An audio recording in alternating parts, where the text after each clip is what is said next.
Hello, everyone. I'm Peggy Beauregard, the Nest Egg Builder. The Nest Egg Builder empowers people to build their wealth consistently by passively investing in commercial real estate.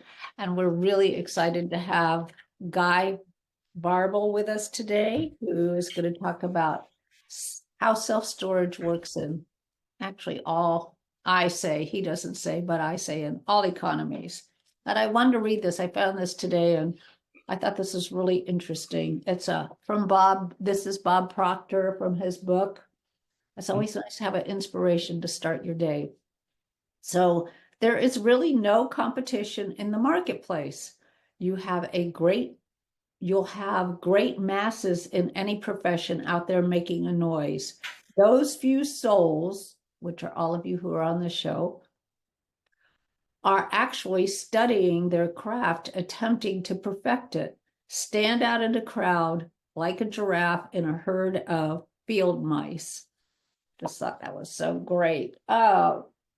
Because all of us who are really out there serving people, we are making sure our craft is always on top, that we can do what we can to serve. This is from Benjamin Franklin, and he says, if a man empties his purse into his head, no one can take it away from him.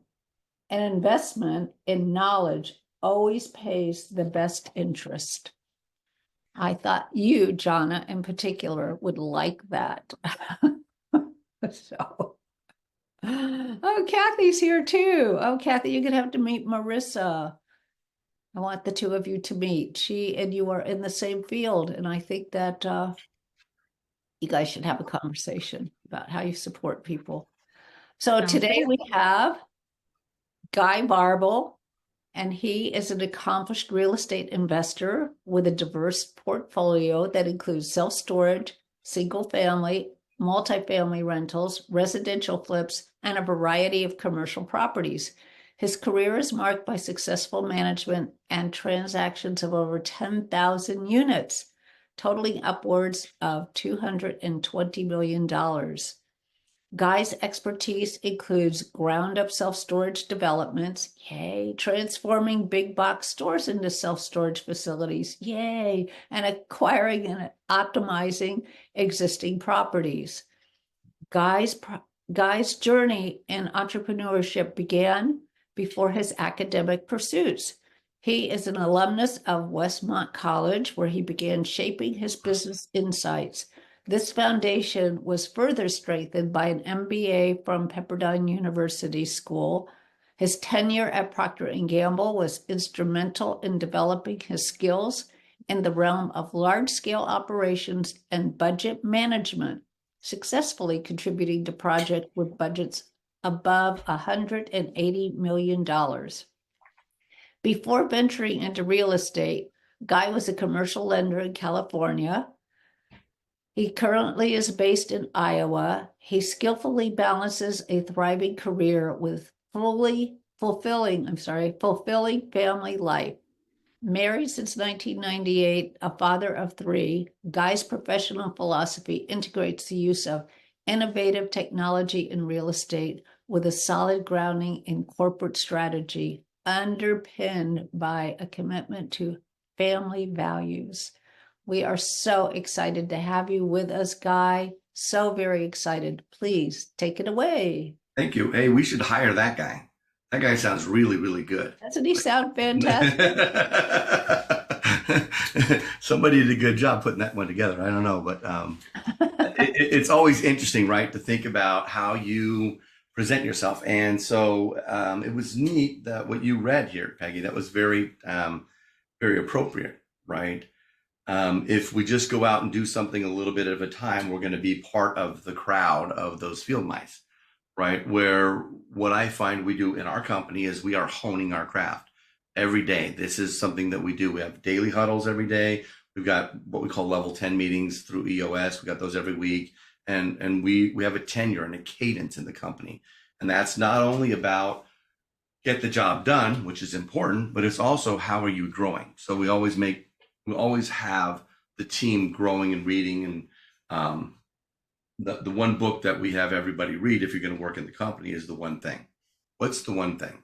And that's a very important book. It's a book that really kind of sort of permeates the company culture, right? It's something that we require people to do, and we require them to read it, and we pay them to read it, right? It's a read it on our time, and we'll pay you for that. So it is the thing, I think, to separate yourself from the herd, right? Especially in today's market, right? There's a lot of people out there, and there's a lot of statements out there about isn't X happening or isn't Y happening.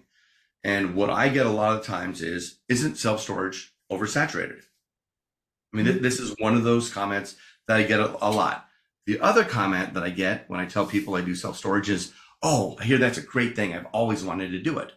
I've never had anybody go, oh my gosh, I heard that sucks so bad and it's horrible and you got to deal with tenants. And that's never what people say, right? They always say the same thing. So I always answer the question about saturation. The answer is yes, absolutely, fully saturated, 100% in some areas, right? In some areas it's oversaturated, and in other areas it's completely starving, right? And so what we do to separate ourselves from the crowd is we look at everything, right? So one of the things that we do is we try to look at every deal that comes on the market in the country, right? We want our finger on the pulse of this country. And you might think that's like amazing, but it really isn't, because there's only maybe 1,500 deals on the market at any time. It's not like you've got a massive amount of inventory that you need to keep track of. So it's interesting. We look at everything in a 5-mile radius predominantly. And one of the things that we look at is trends. Where are these 5-mile trends from last year? And so that's what I wanted to talk a little bit today was volatility, right? We've got volatility in interest rate. We've got volatility in availability of investor capital. We have volatility in consumer thoughts and how people are feeling about things. Obviously, it's a political year, right? As if any year is not political. It seems like every year is a political year. It just seems that this type of year becomes a more pronounced year. So I just want to, at a very high level, just share what self-storage is about. And so if you guys don't know this, hopefully it'll be valuable. And if you do know it, then maybe I'm just preaching to the choir here. If people start to lose their houses, we go to 100% occupancy, right? We don't celebrate that. We don't go, yay, everybody's having trouble, we make money like that. We don't do that. We just realize that we are in an asset class that provides a certain segment of society when they're having to do transitions. We add that value there. And so we like to think of ourselves as both of the recession resilient and recession resistant type of asset class, because in times of volatility, when things are going like this, people make different types of decisions, and so we find ourselves in that segment. As we're looking at deals across the country, we're seeing a lot of these 5-mile dots that we look at. We look at all 5-mile dots, and we see that there's a lot of reduction in rates across the country in all of these 5-mile segments. Now, there's some that have increases, right? And I've seen some increases as high as 40% in that 5-mile area. So we never just go, oh my gosh, it's gone down, therefore it's bad. We need to understand, why is it going down? So we really look into what's the changing in the population, what's the changing in the jobs in that area. And so if we see a changing in jobs is going down, we see a changing in population is going down, and we see a changing of rate is going down, we don't do the deal. Doesn't matter the price. The price could be, super, super low, but the fundamentals of that area are very problematic. And when we think about trying to use other people's money and bring it into a deal, and I'm going to try and forecast out a number of years what that might look like, I can't put other people's money in a deal that fundamentally doesn't make any sense from the key factors, right? Jobs and population. If we see that, I don't feel comfortable with that. So I don't do it, right? Maybe other people will, and that's fine. I mean, that's them, that's not me. Um, but I'm a big proponent of people give me their money. They don't give it to me. They don't give me their money. They give me their future, right? They give me their retirement. They give me their kids' college. They give me the money that they're going to need to take care of their parents when they have to help them through the final years of their life. We can't screw that up, and we can't put it into a deal that we fundamentally know is probably going to be, targeting a downward trend. It just doesn't work for us. The other thing that we do is we target and we look at the largest construction contracts in the country, right? You got billions and billions and billions of dollars of money being spent building, major events like, NFL stadiums. California's got the whole $88 billion on this high-speed rail system and just, things all over the country. Samsung is building over the next 20 years, $45 billion of chip manufacturing in a town that has 35,000 people. It doesn't make any sense, right? Like if you're going to do multifamily, go do it there, right? Like just lead that one, right? So we look at what's happening in the country as far as overall migration trends. There's DeSoto, Kansas. It's a small town. It's Panasonic building a $4 billion electric vehicle battery plant. I think they're mid-construction right now. They're going to employ 4,000 people at this plant, and there's a total of 6,000 people in the city. Yeah, maybe, some people are going to have to move there. I mean, it's these logical things that all of us could go, oh, that makes sense. Maybe we go do business at that point in time.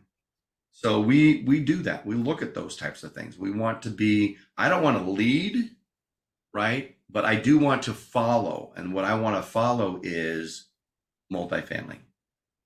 Where multifamily is being built, as long as it's not got a saturation level that's too big for me, I know demand is there because it's a natural fit for multifamily and self-storage. They're like hand in glove type of product. So the rule of thumb used to be if you can see a Walmart, smell a McDonald's, that's the place to be, right? That's the kind of concept. It doesn't hold as well true anymore. But so we're seeing all of these things happening, right? We've got volatility and and all of the factors that we know we're looking at. We've got this change in migration. We are now in what I will say is a post-COVID regression to the norm. We're starting to see in the self-storage arena cyclicality again, where we used to see cyclicality with the changes in school, like changes in school is typically a major aspect for self-storage because that you have a ebb and flow with students coming and going from school and from their apartments, right? You're not going to rent your apartment maybe all summer long, but you're not going to take it all the way back home from Arizona to New York, right? You get your beds and all that kind of stuff. So you get this ebb and flow of cyclicality, and we're starting to see that now. We're starting to see this sort of regression back to the norm. So when we see the reduction in rates compared to last year, part of that is, and we had a bull run in self-storage. We sold 10 facilities in 2022 at the top of the market. I mean, sometimes it's better to be lucky than good, right? We were lucky. I felt like we were lucky. It was great for us. We made a really solid returns for us and our investors. We reshaped our balance sheet and all that kind of stuff. So it was good. So I feel like I've been talking pretty straightforward for a little while. Does anybody have any questions about what I was thinking, what I was saying? I always have questions. I have several, but the last part of what you were talking about, you said something could be too big for your saturation. What does that mean? Right. So if the saturation level is too big, so um, in a 3 mile radius or 5 mile radius, we want to look at the density of population, Okay. right? And for me, when I'm building a facility, I want to know that I've got large exit strategies. I don't want to limit myself to just only one exit possibility. I want to have multiple exit strategies. So when I build a facility, we want to build kind of greater than 65,000 net rentable square feet, right? We want to be bigger than that because at that level, the real estate investment trust, the REITs, are willing to pay a premium for that product. Relative, and I say premium, I don't mean like huge premium, but sometimes it was huge, sometimes it's just marginal. But it's um, they have a different process of decision making than I do. Right? When I look at a product and I want to buy it, I have certain criteria. When they look at a product and they want to buy it, they have a totally different criteria. Their criteria is they need to move money, right? They have to bring on board management structures. Like these are their criteria that they put in their quarterly and annual reports to their investors because they're all publicly traded, right? So they need to hit certain criteria, and they'll pay more money for a property that may be 40% occupied, so that they don't have to compete for it when it's 90% occupied. So you might be able to get a bit of a premium at an earlier rate, okay, at an earlier time frame. So when I look at the density, let's call it 50,000 people in a 3 mile radius, density of maybe 100,000 people in a 5 mile radius, like that density of people, I don't want there to be kind of that 7, 8 square feet per person. So if it's 100,000 people, I want there to be no more than 800,000 square feet of self storage in that area. Okay, does that make sense? That's a saturation number. I'll give you Okay. good. I'll give you an example. We're doing a deal in Pennsylvania. I want to say that in the 3 mile radius, our saturation number is 4. Well, at a 4, right? So there's like 100,000 people in that 3 mile radius, it's a pretty dense area. It's near Scranton. Um, that would mean that there's 400,000 square feet. That area in a 3 mile radius could handle 600,000, 700,000, 800,000 square feet, but there's only 400 after we build our product. What that means is I could go build 2 or 3 more full blown facilities, and the demand in that area relative to overall saturation is still high, right? I'm not building a large enough facility. I just don't have the guts to go out and build a 200,000 square foot facility, right? I'm not willing to do that because, again, it's not my money. I'm comfortable in this range. I know how to do that. So I think maybe that's what I mean is the saturation levels. If I go to an area and it's got 20 square feet per capita, I'm not interested. I don't care. It just doesn't work.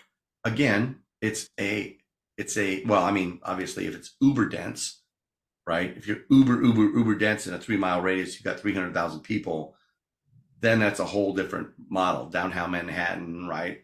You might see this in some very, very, very like very dense populated areas.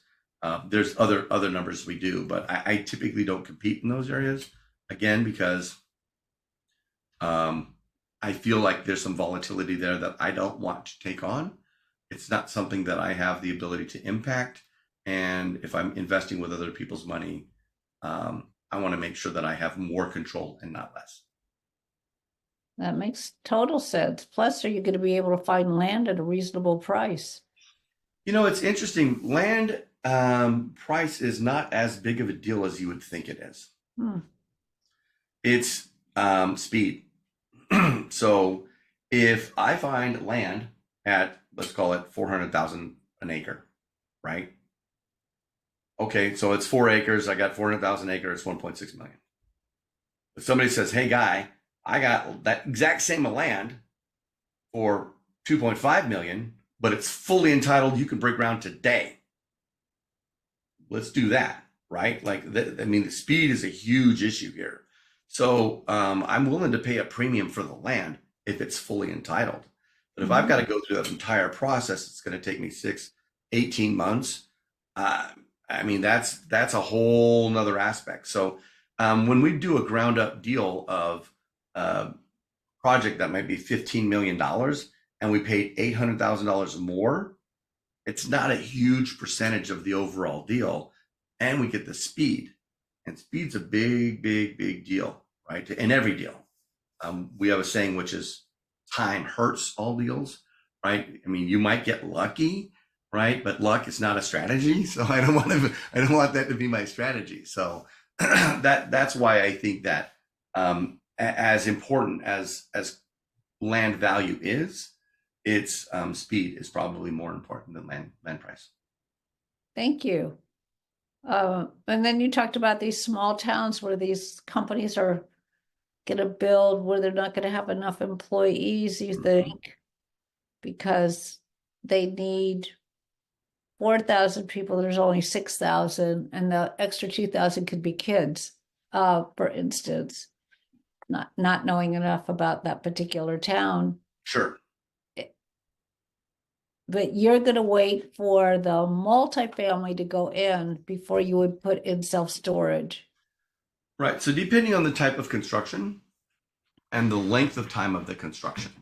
So I've asked the team, I say, hey, I want you to tell me, where is it? When is it starting? When is it supposed to end? Right. I need to understand the construction cycle. If you have a longer construction cycle, that's 3 to 5 years, you need a lot of drive up for contractors. Contractors need 20 by 10, kind of 30 by 10. They need a bunch of those drive up units that they can drive up, open it up, unload 8 HVAC products that they have into their vans. They use it as an inventory cycling location, right? It's inside a gated, lit, cameraed community. So they're not as much of a target as getting stolen from. And it's very simple, and it needs to be close to the job location. So if we have a larger build cycle in these constructions, then we can go ahead and lead that, because we know that a portion or a larger portion of our customer base is going to be that type of contractor doing that cycle, right? So we're doing that. The reality is when we're near multifamily, that's a long-term customer base. Mm. Right? That's a long-term customer base for 15 to 20 years. Where the construction cycle is a short-term customer base.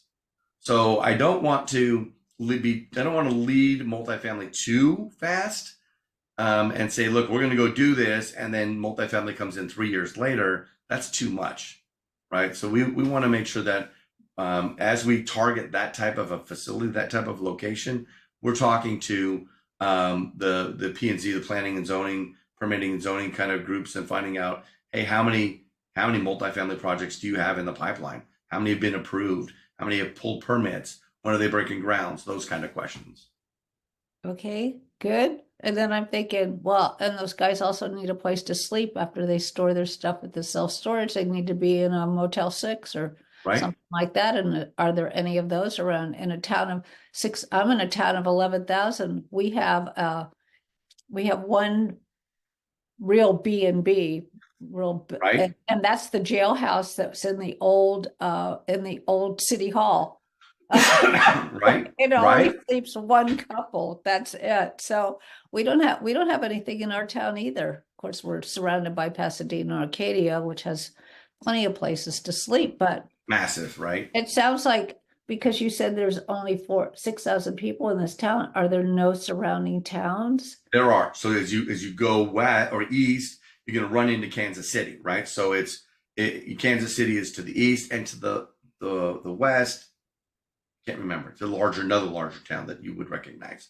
So would So people just drive in to right, work they there? are right. Okay, As like you would do that, right? well, maybe, but I'm wondering, that's why I'm asking these questions, because here you found something that's got a small population and they need more, but there's cities, towns close enough that they'll drive in. Maybe multifamily will never come in. It will. It will. I mean, part of the issue is whenever you're thinking about how long is my drive to work, right? Mhm. In California, when I lived there in Southern California, my drive to work might be 2 hours to go 18 miles, right? Or it might be, 30 minutes to go 18 miles, right? It's like it depends on where you're at in the traffic cycle. So that always drives any type of population growth. Is if there's jobs in the area, people will eventually come close to that location, unless there's a major, physical barrier like a river or Right. right Well, kind of stuff. then you need the schools to expand. I mean, it's a Absolutely. complete expansion, right? It's not just we're going to put self-storage in because they brought in a 20 unit apartment building. You need to be a 300 unit apartment building or something like that. Yep. And then they It's need schools, they need more retail. Like it's great for the city, right? The growth is great when you look at it. Is there a way to, so this could be a little off subject, is there a way to, I don't want to say force, but be having the foresight of this, is there a way to put a plan together and bring everybody together to do this instead of being the self-storage that comes in after the multifamily? Is there a way to put a whole group together where you've got somebody that'll, you say, look, let's do a plan for the city. Let's first see if the city wants to do the plan and then do the shopping center at the same time we're doing the right. multifamily. So typically the city planners have already done that, right? So Okay. when a company comes to the city and says, "Hey, I want to do this, give me the tax incentives," right? So they have to think through all of those types of things. I told you that um, uh, Samsung is building that project, right, in a town of 35,000 people. It doesn't have water enough to handle the needs for that plant, right? So they're thinking through like, how do we get water, right? Like just basic services. So city planners' job is to do that, and you'll see that as these bigger projects go into these towns, city planners will lose their jobs because they're not quite up to snuff. They haven't done that type of expansion, and there'll be some conversions over there. But we rely heavily on the 5, 10, and 15-year plans for this from coming out of the city government, right? Like if they don't have these types of conversations, then that's one of our due diligence aspects as we get into those conversations with them. We do connect with what you're talking about, these larger developers who are developing um, a, a food court process along with 600 or 800 multifamily plus 200 or 300 single family development kind of stuff. Like I always tell them, I say, we want to be your self storage. You can maybe do it, but we know how to do it, right? So like we want to be that partner in that process. But we've never been able to connect with somebody at that level to go be part of that. They typically want to control everything, but yeah, it's there. Okay, so I'd like to ask you a process. Sure. So you look, there's 1,500 listings right now. In your process, do you find the property you like first and then you go to the city? As opposed to going to the city to see what's going on in the city and then look in that area? I mean, how do you guys do it? So, so we've got two types of deals that you're talking about. One is an existing facility, and one's a ground up facility. Uh-huh. So, right now, we're not going out and finding property and saying, "Hey, let me go be the the entitlement guy." That's not true. We have one deal that we're doing that. So, what we typically do is we find the deal that's existing, and we go from there, right? If we find an entitlement, so 2 years ago, you couldn't find a shovel ready deal, right? All deals that were shovel ready were being managed and actively pursued by the people who had done the entitlement process. Today, there's shovel ready deals all over the place because all of those deals that were created, those investor groups had a specific equity and a specific debt process. In our new environment, this volatility, it doesn't work for them anymore. And so they may be shifting away from self storage. I mean, we had a lot of the bigger money sort of seeping down out of Wall Street into the self storage, what you typically don't normally have. And now that we have this change, there's no Wall Street money in self storage. It doesn't, it's not there now. Where before you started to see it seep down. And so all of the people who were competing at this level started competing at the mid levels. And then all the people who were competing at the mid levels started looking at the 112 door units for $500,000 and $600,000 because they couldn't compete with the different capital stacks that were coming down into from above.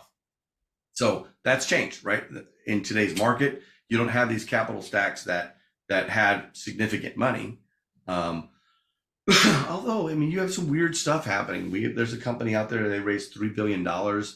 They'll lend 95% on the entire capital stack and give a 5% sponsorship fee. So basically, they're doing 100% of the deal.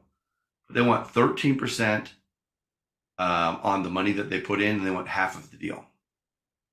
So that's an interesting return, right? If you think as an investor, if I was going to invest into that $3 billion fund, I would be getting, returns on my cash that's out, plus half of the deal, plus fees. So I mean, there's weird structures that are out there. I think people are getting creative in this process. Anyway, Can they get that? If it's yeah. a ground up build, because it's entitled, it's ready to go. If they could get their 13, can the whole project get 13? Oh yeah, for sure. Okay. I mean, right now in the current stacks that we're looking at, weighted average cost of capital using an 18 IRR Okay. is coming in at around kind of 11 and a half, right? And so if you have a deal that's going to be 13%, sure, as a sponsor, you don't have to, you can give up a little bit more on your side from a concept perspective. It'll handle it. Okay. I see there's a couple of questions. One is, I believe Burger King, who built stores near McDonald's. Yep, that's exactly what happened. I mean, from what I remember, Burger King said, we're not going to market at all. We'll just go build as close to McDonald's as we can because they did all the work. We don't need to redo the work. The next question is how important is EOS in running the company? It's critical. We use EOS every day, every week, every month, every quarter. It's how we decide. EOS is the entrepreneur operating system based off of a book called Traction by Gino Wickman, excuse me. Critical. We implemented it 4 years ago, and it's what determines what we do every day. So that process is there. What about for semi-gated communities, 60 plus units? Most are built and sold, and they're all 2 or 4 plexes. Rural. AC is east. Topeka is west. So Patricia, I'm not sure I understand the question. What about for semi-gated community? No, you were talking about it's probably not as it's definitely not as good as a big multi-unit that's going up during construction. So, But you're All saying right. that it should be rural, it should be well, outside no, of the town? property that I am thinking of is rural. Right. It's out of town. It's mostly this, little community, sub-community, if you will. Um, there's like 60 plus units. Right. Most of them are built. I mean, almost all of them are built. Most of them are sold, and they're all Right. like 2 or 4 plexes. And how fast did that happen? Oh Lord. Um, well, I mean, it was originally started in about 2000, but the guy that bought it in 2020 built out everything that wasn't built out and sold a lot of these units. Fairly quickly. Yeah, he sold, So, he so bought like 30 and he's sold almost everything. yeah, so who bought it? Investors bought it or people who live there bought it? An investor, An well, an investor investor bought it. bought the whole property, finished it up, and has sold it, and now most of the units have people living in them. They have them, the people living in them, are they owners? Yes. They bought the duplex and so they own the whole duplex and they rent out one side. No, they own a side for the most part. So more like condo kind of thing. That's too It is bad. kind of a condo. I Okay. believe it's an HOA. Right. Oh, And so that where we find value, especially with the boat and RV storage facilities, where we find value is when the HOA prohibits building sheds, right? Because normally a homeowner doesn't go, oh, let me go rent a facility when I can build a shed in my Right. backyard, right? I mean, there's this concept. That's why we like renters. That's why we like multifamily. Yeah. If we look at an area 5 mile radius and there's not 25% renters, we aren't going to go there, right? We prefer 25% multifamily, but we aren't going to go there simply because we know that the homeowner makes the decision differently than a renter. And in Yeah. the A renter's going to West, stash stuff that they can't fit in their apartment. yeah, yeah. Yeah. Okay. In the Midwest, we have basements, right? So we got a lot of basements, and um, people can put bikes down there, but they can't put snowmobiles down there, right? They Right. can do that kind of stuff. Right. And then in this type of area, we have in the industry what are called portable units. So it's like it's there have been these containers that have been converted, so to speak. They're no longer containers; they're actually built this way, and they got roll up doors and that kind of stuff. And so that type of product is pretty interesting because it's not real property. It doesn't have to comply to setbacks, right? So if you've got a lot line, you can typically put a fence on the lot line, and you can take this portable and put it right on the lot line, so you can get an extra gain. And so when we look at a landlocked facility that's got some pretty interesting lot line ability with gates, I mean with fences, we can go ahead and maybe gain another 20 or 30% of capacity by putting these portables. Yeah. They're all Section 179 capable because they're personal property, equipment type of stuff, and you get some tax advantages. You can get 100% financing on them, but it's a 5-year loan. So I mean, it's going to eat up your cash flow. But I mean, there's things you can do with this that can add value when you're looking at each of these types of things. Okay. That a portable process might be better in this type of arena, but they're kind of gaudy when you look at a nice community of all nice pretty houses. Then you got these big containers of, even if whatever color matches, you have these big containers with roll up doors, and Pretty clunky looking. it can be. Yeah. And so Yeah. HOAs are critical. Like, so we have a facility here in Iowa. HOA says not only can you not park boats and RVs on the street, you can't park them on your house what? unless it's behind Oh, yeah. the plane of the front of your house, and it's behind a screened area, like a gated area, that kind of stuff. So there, each community has their own stuff. Mhm. And like when the community unfortunately decides to get all regulatory, I want to take advantage of that, right? I mean, I don't necessarily agree with it from I don't philosophical standpoint. I don't have to get there one way or the other, but I want to understand what's going on so that I can meet the best need that I can for the community. Yeah. Yeah, Okay. have a place. Okay. That's enlightening and helpful. Yeah. The other comment, KC is east, Topeka is west, was you were Yes. talking about DeSoto and I looked it up. So Yeah, yeah, Oh, yeah, thank you. Very yeah. nice. And that's what I was thinking. I was thinking I couldn't remember Topeka was the name, but everybody on the Topeka is a name that they would remember. So yeah, yeah. Topeka, Lawrence, I think it is, or Lawrenceville, and then DeSoto, and then Kansas right. City. So Guy, do you have like a full-time person that's always looking for properties for you? Yeah, we have three of those. Three people always looking. Because you'll go anywhere in the United States, right? If the Well, it yeah. works right, if the numbers are right, or I'm going to stay out of Alaska right now. okay. I'm not interested. We've seen some good deals come through, but I mean, 17 days of sunshine, not interested. Like, I mean, that's a whole other process of things that I'm not interested in. Today we're staying out of the Gulf Coast. So all of, Texas and into Louisiana, and then California. And that's because the insurance has tripled in the last 14 months. Mm-hmm. And so even though I can find deals that will work with the new insurance levels, I've got no idea what's going to happen the next 14 months. That volatility, that uncertainty will kill the deal, right? If it triples again or doubles again in another 14 months, whatever deal I put together today, it will be decimated. Again, if I'm putting other people's money into this deal, I need to manage that risk.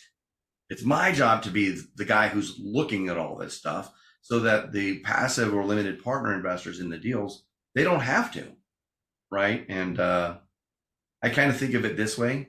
I tell everybody sort of jokingly, I've got three goals in life: stay out of the newspaper, stay out of court, stay out of jail, right? So if I've got to say, well, yes, Your Honor, it might have been a good idea for me to realize that the volatility of insurance might kill the deal again. I want to not have to make some knucklehead kind of statement like that. So, Okay. but there's people who are investing. Don't get me wrong. I mean, I believe there's great deals, and I believe they're probably going to be okay. But I take this role as a syndicator, as a fund manager, very seriously. And that's of the things that keep me up at night. It's making sure that we treat our investors right, like we are doing the things right. That's the most important part. Yeah, I mean, Like that's why. that. So I have a checklist myself of about 90 items when I'm looking at to bet out somebody else's underwritten deal. Right. I presume you have a checklist. How many items would be on your checklist? What, for other people's deals? For you to do, no, for you find, like you've got three guys that they have to have this checklist so they know what's okay and what's not okay, Right. right? So we go through. We kind of break it down to maybe into three categories. We give them all no criteria and yes criteria. So if they go through 15 underwrites in a week, they're not doing a full underwrite, right? They're not doing a full underwrite every week on each deal. They're going to look at the deal and say, population is 2,000 people in a 5-mile radius. Done. Exactly. I don't care, right? So they're going to knock out a certain percentage, and it might be around 60% that get knocked out fairly quickly within 15 minutes that they don't, right? And we keep track of all of those, right? We underwrite, we keep track of, and we say why? Because you see these deals cycle, right? You see them come back on the market. Additionally, so I mean, we have all of the transactions from CoStar from 19 whatever it was, 98 or something like that. So we've got all of the real estate transactions for self-storage from CoStar. So we have all of those addresses as well. So we can see kind of what the process has been over time. So that's one aspect. You asked about the number of items. Man, Yeah, because you brought up so many different things. yeah. You brought So up the city, you brought up the absorption rate, the volatility, like all of that. So that's why I'm asking, because I got like 90 things on my checklist. yeah, it is. I don't know exactly what that number is, but that's a good question. It really gets down to we have pre LOI and then post LOI, right? So you have all your pre LOI stuff, and then you have your due diligence phase, right? And the due diligence phase is where you get really crazy, Sure. right? But I'm talking about before you get to that, because you still have a huge list of what you will and will not do. Right. Yeah. So I would say it may not be as big as 90 when we think about that, because, well, I mean, because you get into vehicles per day and all the other kind of stuff. I don't know. I'll look it up. I'll find out. Yeah, because you said, it takes about 15 minutes to basically scrub something. You still have to make a Right. note about it, Yeah. why you said no. So that's probably 12, right? There's probably 12 items in that Okay. one. If they get to 12 on that one, I mean, they can tell within 12 items whether that's a no-go or not, Mm-hmm. right? And so I would say that's probably about 12, because there's some very specific things that we look at. Um, when we get beyond that, where they have to really start looking into the information, that's a bit more Sure. cumbersome. And we're looking to use some machine learning, some AI aspects to sort of speed up that process. I told everybody in the company, my goal is to take an address to full pitch deck in 15 minutes. Nice. There should be no reason we can't take an address and all of the stuff can be automated to a pitch deck in 15 minutes, right? Like, that's the goal. I truly believe in my industry, and probably every industry out there, but if I don't get on top of that, then I'm going to get crushed by the companies who are doing that. And so my kids are 17, 18, and 20, and my 20-year-old is a purist. He's been an author for about 8 years, and he's been a writer, and he wants to get published here before he gets done with college. And he's an English major and a Spanish major, and he's just a purist. He doesn't like AI. He thinks it's just a bastardization of the process of this, right? He wants to be he wants to be the J.R.R. Tolkien of his generation, right? That's what he wants. And I told him, I said, listen, man, people coming out of college today that don't know how to use the tools of artificial intelligence are like people coming out of high school who don't know how to use a calculator. If you know how to use a slide rule but not a calculator, you don't get hired by me. Like, it doesn't even happen, right? So if you don't have the ability to utilize the tools that are coming at us in an artificial intelligent manner, I mean, we use AI all the time, right? If you don't have that skill set on how to utilize it to support the rest of what we're doing, you're not going to get hired. Like, you're going to be left in the dust. And so it's been interesting, because he's been, he doesn't want to use AI to create what he wants to be creative with. Mm-hmm. So I'm like, great, you do you. Just make sure you've got skills, right? that Right. can transfer. So I feel the same way. I'm writing a book right now, and I've already done like a little 1 minute to 2 minute video, which I'm right, going to put the links in the book, but that is like the introduction to what the chapter is.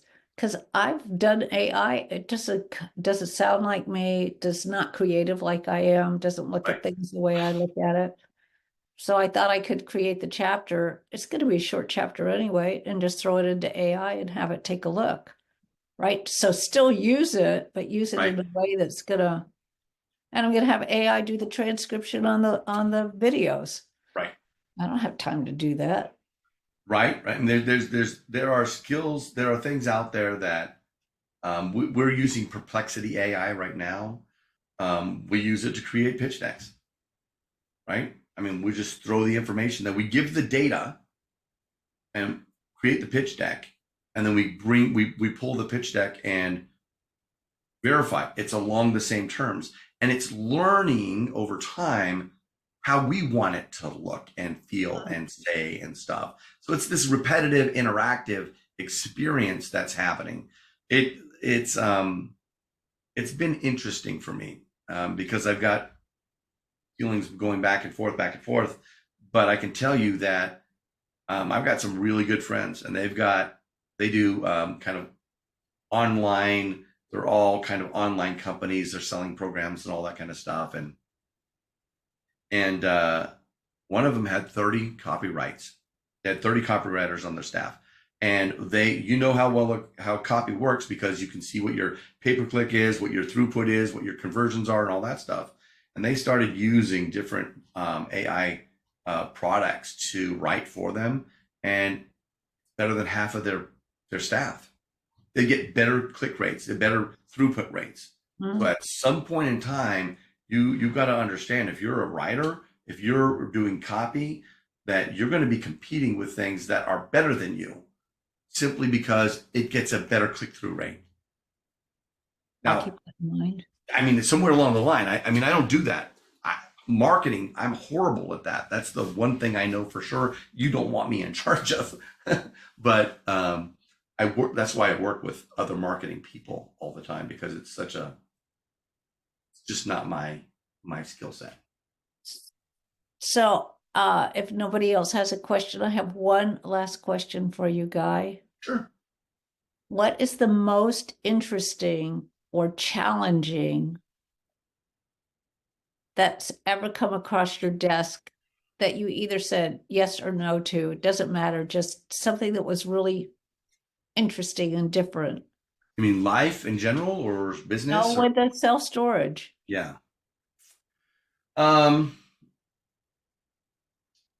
So I mean, we started with almost no knowledge.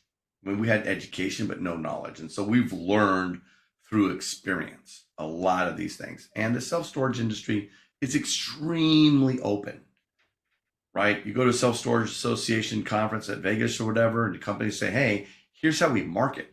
Here's the software we use. Here's how we price, right? You know, it's a very open industry, right? So I say that as a caveat.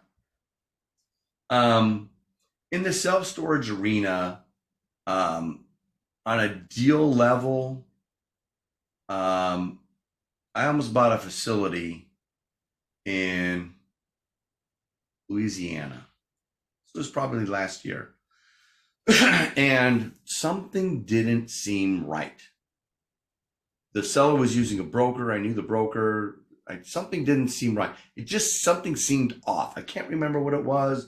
Something was off. And the more I dug into, I think the seller was a fake seller. I don't think they even owned the land, right? So I had to go deeper and deeper and deeper into this whole process. And we got it locked up under contract. And I went to do the sales and purchase agreement, and I forwarded it. And they're like, no, I don't want the price anymore. I mean, like literally the next day, I want $200,000 more. And so I just said, all right, we're out. Like, there's too much of this whack stuff going on. I think I believe they actually do own the property, but it was just this whole thing of something didn't fit right. There was too many weird things going on. Hmm. And and the reason I'm thinking about it is we had a conversation about it today, because it's still in the market. And one of my chief underwriter people said, hey, should we reach out? And you know, as executives, we're like, no, we're done. Like, we're done, right? But I stepped back and I said, listen, I've got somebody on my team who believes that maybe this is worth pursuing again.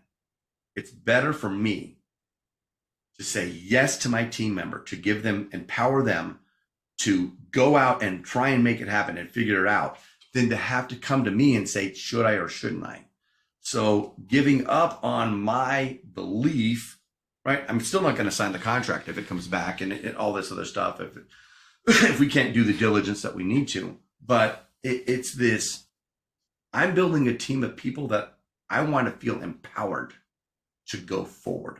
So for me, it's a team building process, even though my initial and what I did say was no. And then in the team meeting that we had today, was in our daily huddle. In my team meeting today, I said, you know what? If you feel like this is something you want to do, then do that. I'll support you in that. And let's go figure it out. So I'll let you know tomorrow, right?